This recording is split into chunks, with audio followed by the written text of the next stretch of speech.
আমি হতাশ হয়ে ঘরের মধ্যে বইসা আছি, কেননা সবাই যার যার ঈদের ব্লগ ইন্টারনেটে ছাড়তাছে। আমি কেন জানি ঈদের মধ্যে আমার কোনো ভিডিও বানাই নাই, তাই আজকে ঈদের দ্বিতীয় দিন আমি একটা ভিডিও বানাইতাছি। নৌকায় বসে আমরা 3 বন্ধু কই জানি যাইতাছি। এক পর্যায়ে আমরা নদীর পার আর ময়লার পাহাড় ঘুরতাম আইছি। নৌকার মধ্যে গান লাগাইয়া মানুষ নাচানাচি করতেছে, তাদের সাথে আমারও নাচতে ইচ্ছা করতেছে। এখানে ময়লার অনেক সুগ্রাম থাকায় আমরা এখান থেকে বের হইয়া একটা দোহানো গিয়া হাফ প্যান্ট মাফা শুরু করছি। দোকানদারের কাছ থেকে 2টা হাফ প্যান্ট কিনা অহন আমরা আরেকটা মার্কেটে আইসা পড়ছি। এই মার্কেট থেকে 3টা লাচ্ছি কিনা একটা আমি রাখছি আর 2টা আমার 2 বন্ধুরে দান কইরা দিছি।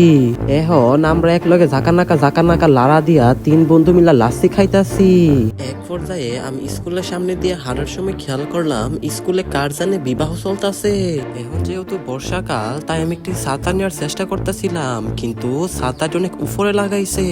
স্কুলে কতক্ষণ ঘোরাঘুরি করার পর এবার আমরা ট্যাঙ্কের ফার গেলাম। ট্যাঙ্কের ফার গিয়া 10 টাকা দামের ট্যাঙ্ক হাইয়া এখন আমরা একটু স্টেশন গেলাম গা। এখানে আইসা আমরা সবজি দিয়া পরোটা খাইতাছি। এখন আপনারা সব ভিডিওতে লাইক করে দেন, নইলে ভবিষ্যতে আপনাদের জামাই বা বউ আপনার জুতাটা বাইরাইব।